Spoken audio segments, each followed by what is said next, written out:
Hi, I'm Rick Whittle. I'm here today for BreakingDefense.com at the annual Army Convention, and we're talking with Rich Kucheravi of Sikorsky, who is a representative of the Sikorsky Boeing program called SB1 Defiant. The SB1 Defiant is the Sikorsky Boeing entry in a very interesting Army program called Future Vertical Lift, actually a program for all the military services led by the Army.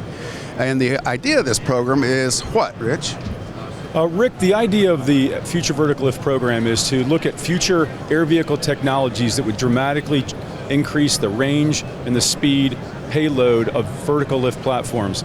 The U.S. government is seeking aircraft that retain the best vertical lift performance of our current fleets, but provide for dramatically increased ranges and speeds to meet future battlefield requirements. One of the goals of the program, as I understand it, is to get past the natural limitation on the speed of helicopters because of the aerodynamics of rotors.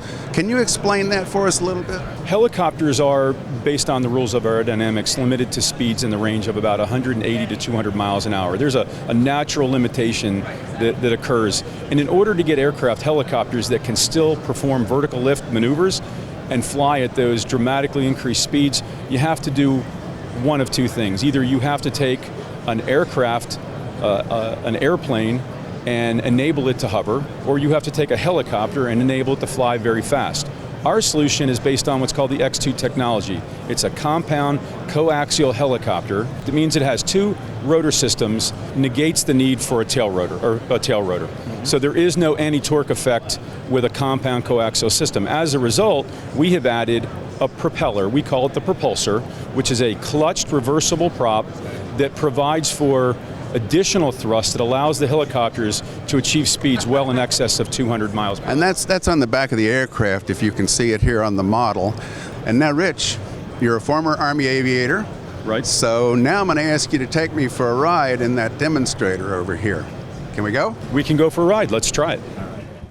So the SB1 Defiant is a full fly-by-wire aircraft. Mm-hmm. And what that means is that the aircraft inherently has tremendous responsiveness, and it is able to get into, for example, roll rates and turns much quicker than an aircraft with traditional mechanical controls. So, for example, if I'm here to hover and I want to establish a move or initiate a move laterally to the right, I can initiate that roll very quickly. Mm-hmm. I can get into that rate of turn, and then I can very quickly return the aircraft back to a hover condition. And this aircraft, because of its advanced flight controls, has, for example, altitude hold. So right now I'm hovering this aircraft, but I'm not having to control the power to hover. I'm only having to control the position, the lateral position of the aircraft with the cyclic, and that's what I've just done. Traditionally, a helicopter pilot would be using not just the power, but the cyclic and the pedals to maintain a hover, and as you can see, I'm simply just controlling the hover of this aircraft through the use of the cyclic stick. Yeah, you're not even touching the collector. Yeah. And because we have the propulsor on the rear of the aircraft, that additional thrust vector, I can, at a hover, quickly articulate that prop to full speed and begin accelerating this aircraft. You can see right now I've begun accelerating the aircraft from a hover. I'm already passing through 100 knots, and as I pull back on the stick, this helicopter will begin to fly almost in an airplane mode. So right now I'm going through 150, 160, 70 knots, and in probably half the time a traditional helicopter can do it, I'm already up to cruise speeds. Uh-huh. And you can go faster than this. And I can go faster than this. So, Rich, if it's not too distracting while you're trying to fly us without crashing, tell me a little bit about where Sikorsky and Boeing stand in actually constructing the aircraft. So the SB1 Defiant is being constructed at West Palm Beach, Florida, at our demonstration center, the Sikorsky Demonstration Center. But both Boeing and Sikorsky are teamed up on this program, and we're working together to do that. We have a deliberate engineering approach to our build. We've actually built the aircraft in pieces.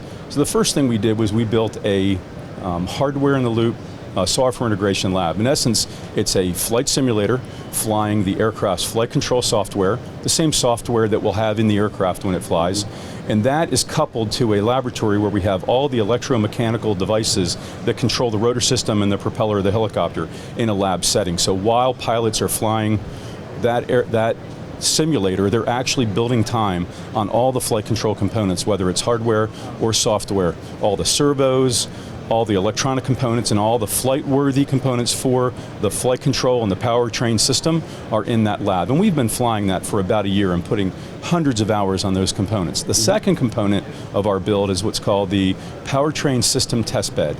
It is, in essence, an iron bird bolted to the ground at our West Palm Beach facility, into which we are putting the engines, the transmissions, again, full flight-worthy components of the entire powertrain and power plant system.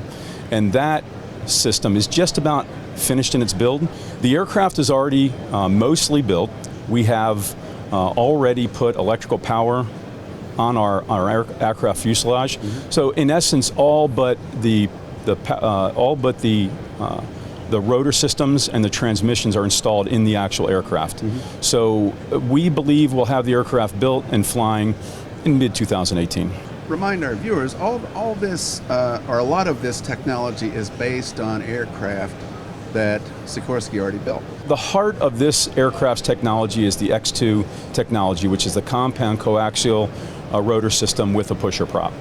We built first an X2 demonstrator, with which we unofficially broke a world speed record for helicopters. That aircraft was flown as a technology demonstrator, and then last year was actually inducted into the Smithsonian Air and Space Museum at the Udvar-Hazy Center. After the X2 demonstration was successful, we then, with Sikorsky, then built the S-97 Raider, which, as you know, has been flying since the middle of 2017. And basically what this is all about is overcoming the limitations on helicopter technology that have existed since helicopters were invented.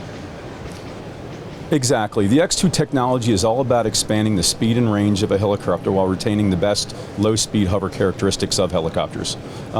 Getting aircraft to fly fast is not especially difficult, and getting aircraft to hover is not especially difficult. But getting an aircraft that can both hover like a helicopter and fly at airplane speeds, and combining those, is what we've achieved in the X2 technology. All right, now get us home safely. Well, I'm a former soldier, and I'm out on the battlefield. I'm at home. So I think we'll just enjoy flying around for a bit longer. Rich, thanks so much. I appreciate the ride.